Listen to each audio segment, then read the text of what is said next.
जय Hind. Voice of Purvanchal के इस एडिटोरियल एपिसोड में आप सबका स्वागत है। आज हम चर्चा करेंगे देश के संविधान के चौथे स्तंभ कहे जाने वाले पत्रकारिता की। पत्रकारिता का जो क्षेत्र है, पत्रकार का जो काम है, वो बहुत ही सामाजिक दायित्व वाला होता है, जिम्मेदारीपूर्ण होता है। एक पत्रकार का जो काम है वो समाज में व्याप्त बुराई को सिर्फ ढूंढना ही नहीं, बल्कि उस बुराई को ढूंढ के खत्म करना भी होता है। एक पत्रकार का काम समाज सेवा का काम है, जिसमें वो समाज को वो एक बेहतर इन्वायरमेंट देने का काम करता है। और इस काम के बदले में एक पत्रकार को कोई अर्थ लाभ या कोई उपहार नहीं मिलता। ये उसकी एक स्वयं सेवा है, जिसके बदले उसको एक नाम मिलता है, एक पहचान मिलती है। और इस पत्रकारिता के क्षेत्र को, एक पत्रकार को देश का चौथा स्तंभ बनने के लिए कितनी मेहनत करनी पड़ी होगी, कितना त्याग करना पड़ा होगा, कितना सामाजिक योगदान करना पड़ा होगा, तब आज आके इस क्षेत्र को, एक पत्रकार को, इस समाज का, इस संविधान का, इस देश का चौथा स्तंभ कहा जाता है। लेकिन आज के इस मौजूदा दौर में पत्रकारिता समाज सेवा नहीं, बल्कि एक व्यवसाय बन के रह गई।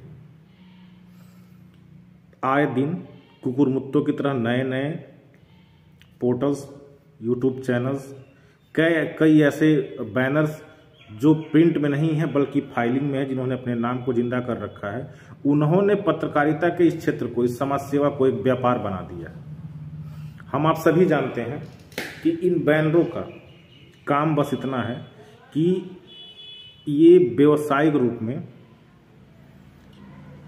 देश में व्याप्त बेरोजगारी का उपयोग करके देश के युवाओं को बरगला के, फुसला के उनको अपनी एक आईडी देती है, जिस आईडी की एक कीमत रखी जाती है। किसी आईडी की कीमत 2000 है, किसी की 3000 है, किसी की 15,000 है, 1500 है, जो भी मिल पाए उस आईडी को बेच दिया जाता है।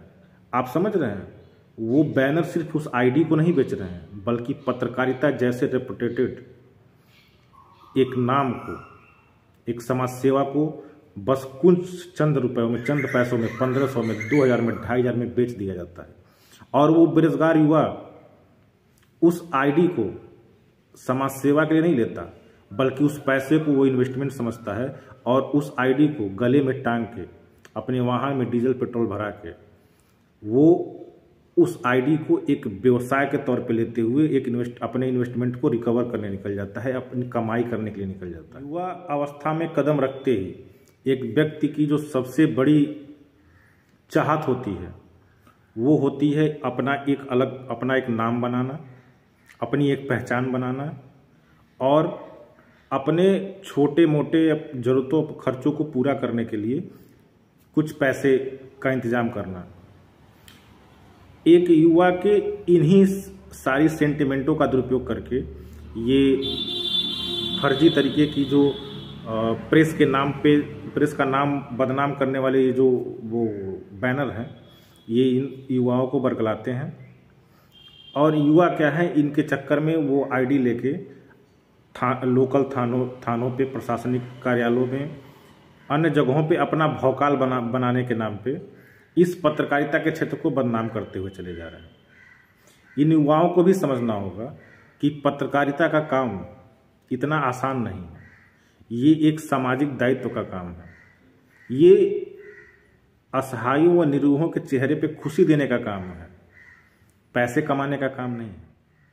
माफ करना मेरे दोस्त, आप पत्रकारिता नहीं कर रहे हो, आप अपराध कर रहे हो, आप एक्सटॉर्शन कर रहे हो, आप वसूली कर रहे हो, आप समाज सेवा नहीं कर रहे, आप अपनी सेवा। आप न सिर्फ अपना नाम खराब कर रहे हो, बल्कि इस समाज सेवा में जुड़े हुए उन सैकड़ों ईमानदार पत्रकारों का भी नाम खराब कर रहे हो।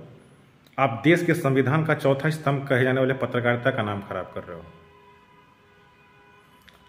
आपको व्यापार करना है, आपको पैसे कमाने हैं, तो समाज में उसके लिए तमाम साधन हैं।